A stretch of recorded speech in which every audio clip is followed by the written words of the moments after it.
Hi friends. So, ఈ వీడియోలో అయితే మనం ఇండియా మరియు యూఎస్ఏ మధ్య జరిగిన ట్రేడ్ డీల్ గురించి అయితే మాట్లాడుకోబోతున్నాం. అలానే ఇండియా మరియు యూరోప్ మధ్య జరిగిన ఫుల్ ట్రేడ్ డీల్ గురించి అయితే కూడా మాట్లాడుకోబోతున్నాం. సో, ముందుగా ఇండియా మరియు యూఎస్ఏ. సో, యూఎస్ఏ అయితే ఇండియా మీద 50% టారిఫ్స్ అయితే వేసిందనమాట.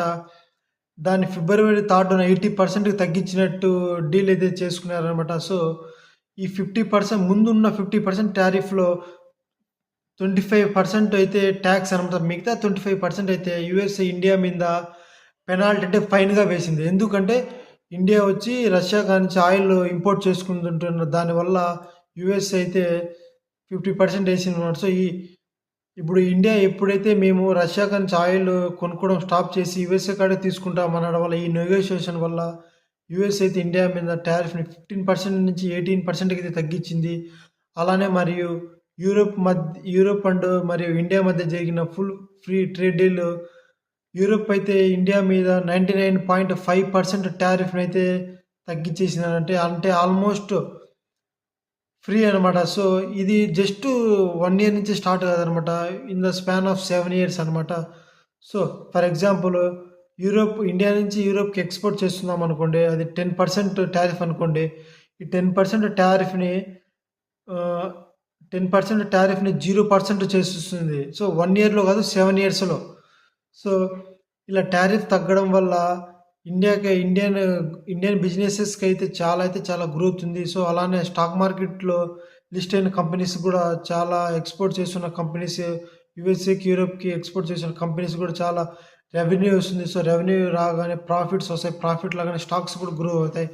సో, ఇలా చాలా సెక్టార్స్‌కైతే ముందుగా చూసుకుంటే టెక్స్టైల్ సెక్టారు, అలానే సోలార్ సెక్టారు, అలానే కన్స్యూమర్ ప్రొడక్ట్స్, అలానే అగ్రికల్చర్ మరియు లెదర్ గూడ్స్, అలానే ఆటోమొబైల్ అండ్ యాన్సరీస్. సో, ఇలా చాలా సెక్టార్స్‌కి అయితే బిజినెసెస్ అయితే ఇండియన్ బిజినెస్ అయితే గ్రో అవుతున్నాయి. కానీ ఈ వీడియోలో మనం ఓన్లీ టెక్స్టైల్ సెక్టార్ గురించే మాట్లాడుకోబోతున్నాం. మిగతా సెక్టార్ గురించి కావాలంటే ఈ వీడియో కింద కామెంట్ చేయండి. ఆ సెక్టార్ గురించి నెక్స్ట్ వీడియోలో మాట్లాడుకుందాం.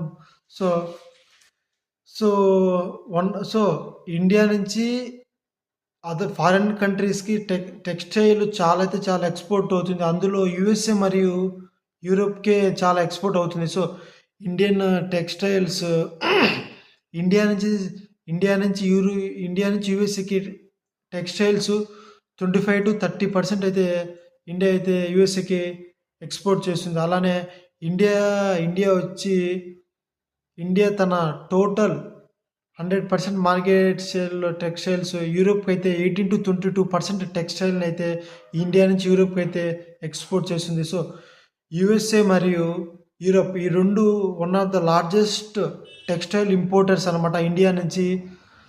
సో, ఇలా లార్జెస్ట్ టెక్స్‌టైల్స్ అవ్వడం వల్ల మన ఇండియన్ బిజినెసెస్‌కైతే చాలా స్టాక్ మార్కెట్ లిస్ట్ అయిన ఇండియన్ టెక్స్‌టైల్ కంపెనీస్‌కైతే రెవెన్యూ, ప్రాఫిట్ గ్రో అవ్వబోతున్నాయి. సో, మనమైతే మనకు కూడా ప్రాఫిట్స్ వచ్చే అవకాశం ఉంది. So, textile sector. సో, చూడండి ఫ్రెండ్స్, స్క్రీన్ మీద అయితే కనపడుతుంది. ఇండియన్ టెక్స్టైల్ లిస్టెడ్ కంపెనీస్ ఏ అయితే యూఎస్ఏ మరియు యూరోప్‌కి అయితే ఎక్స్‌పోర్ట్ చేస్తున్నాయో. సో, ముందుగా చూసుకుంటే ఇండియో కౌంట్ ఇండస్ట్రీస్.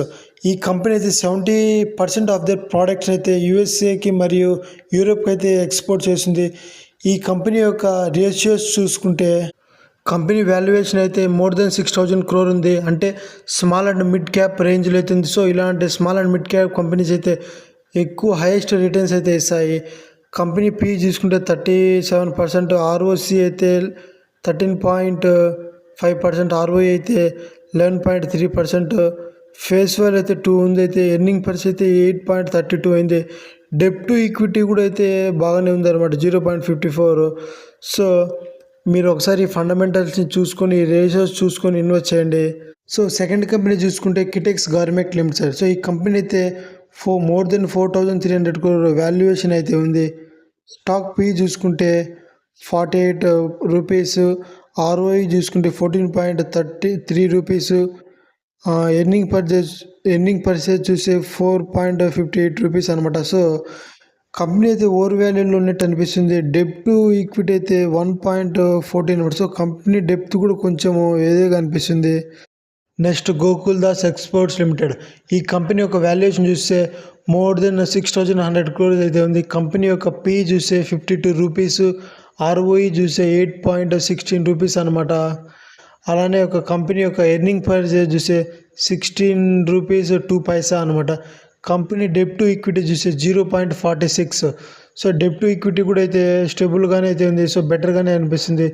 సో ఇది అనమాట టెక్స్టైల్ ఎక్స్పోర్ట్ కంపెనీస్ యూఎస్ఏకి మరియు యూరోప్కి టాప్ కంపెనీస్. సో ఫైనల్లీ ఇది ఫ్రెండ్స్ ఇవాళ వీడియో. ఈ వీడియోలో ఇచ్చిన ఇన్ఫర్మేషన్ ఏదైతే ఉందో ఇది ఓన్లీ ఎడ్యుకేషన్ పర్పస్ మాత్రమే. No recommendations and advices before investing in company. ప్రతి ఒక్కరు కంపెనీ యొక్క ఫండమెంటల్స్ ఇంకా మోర్ రేషియోస్ని మీ ఓన్ రిస్క్ మరియు రివార్డ్ని బేస్ చేసుకొని అయితే ఇన్వెస్ట్ చేయండి. వీడియో నచ్చితే లైక్ షేర్ చేయండి. మరికొన్ని వీడియోల కోసం అయితే ఛానల్ని సబ్స్క్రైబ్ అయితే చేసుకోండి. బాయ్.